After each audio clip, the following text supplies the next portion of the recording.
Cerita yang sangat bergelenda ini berasal dari Padang, Sumatera Barat. Ada seorang ibu bernama Mandi Rubaya dan anak laki-lakinya yang bernama Maling Kundang.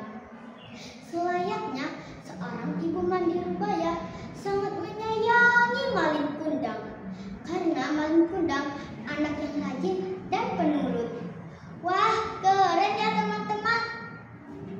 Ketika Maling Kundang sudah beranjak dewasa, Maling meminta izin kepada ibunya untuk pergi merantau ke kota. Karena saat itu sedang ada kapal besar merapat di pantai air manis. Jangan Maling, jangan tinggalkan ibu. Ibu takut terjadi sesuatu denganmu. Di sini saja ya, temani ibu. Ucap ibunya sedih. Ibu, tenanglah, tidak akan terjadi apa-apa denganku. Ini kesempatan baik, Bu, karena belum tentu satu tahun sekali ada kapal besar merapat di pantai ini. Aku ingin merubah nasib kita, Bu. Aku mohon, izinkanlah, Bu. Maling mohon. Kata Maling Kundang seraya meminta mohon kepada ibunya. Baiklah nak, ibu izinkan. Tapi cepatlah kembali ya nak. Ibu selalu menunggumu. Ucap ibunya sambil menangis. Hari-hari terus berlalu. Mandi Rubaya selalu mendoakan anaknya agar selamat dan cepat kembali. Namun, tak berapa lama kemudian, di kejauhan tampak sebuah kapal yang megah dan indah menuju pantai. Saat itu, orang kampung berkumpul. Mereka mengira bahwa kapal itu milik seorang sultan. Wow, ada kapal besar menuju sini. Mereka menyambutnya dengan gembira. Saat kapal itu mulai merapat, terlihat sepasang anak muda berdiri di anjungan. Pakaian mereka berkilauan terkena sinar matahari. Mandi Rubaya pun ikut bergegaskan mendekati kapal. Melihat lelaki muda itu di kapal, ia yakin bahwa lelaki itu adalah Maling Kundang. Ia langsung memeluknya erat. Ia takut kehilangan anaknya lagi. Maling, kau beneran anakku kan? Mengapa kau tidak memberi kabar?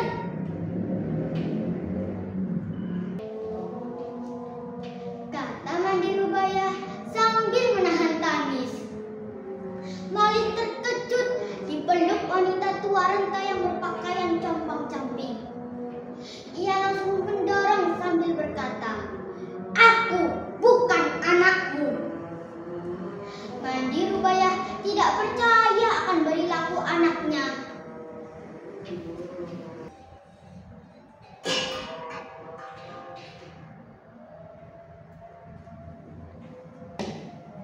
Maling, aku ibumu nak. Mengapa kau jadi seperti ini? Maling Kundang tidak memperdulikan perkataan ibunya. Melihat Mandi Rubaya hendak memeluk kakinya, Maling menendangnya sambil berkata, "Hei, ibuku tidak seperti engkau, miskin dan kotor." Mandi Rubaya tidak menyangka Maling yang dulu ia sayangi tega berbuat demikian. Ya Tuhan, kalau memang dia bukan anakku, aku maafkan perbuatannya tadi. Tapi kalau dia memang benar anakku yang bernama Maling Kundang, aku mohon keadilan-Mu ya Tuhan.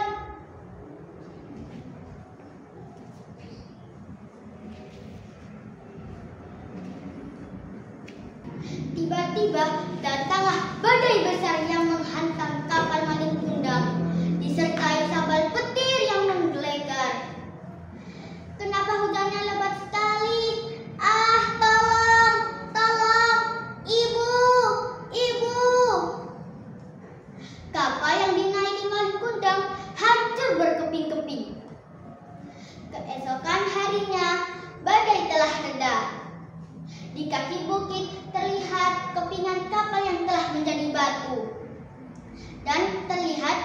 batu yang menyerupai tubuh manusia. Itulah tubuh Malin Kundang, anak durhaka yang kena kutuk ibunya menjadi batu. Nah teman-teman, dari kisah di atas, hikmah yang bisa kita ambil adalah apabila kita mempunyai keinginan, kita harus bersungguh-sungguh dalam mewujudkannya.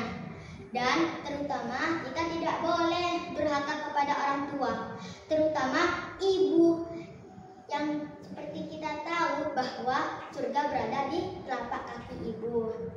Demikian cerita dari saya, Laili Nur Asifah, dari SDN Manonkulon 6. Terima kasih. Wassalamualaikum.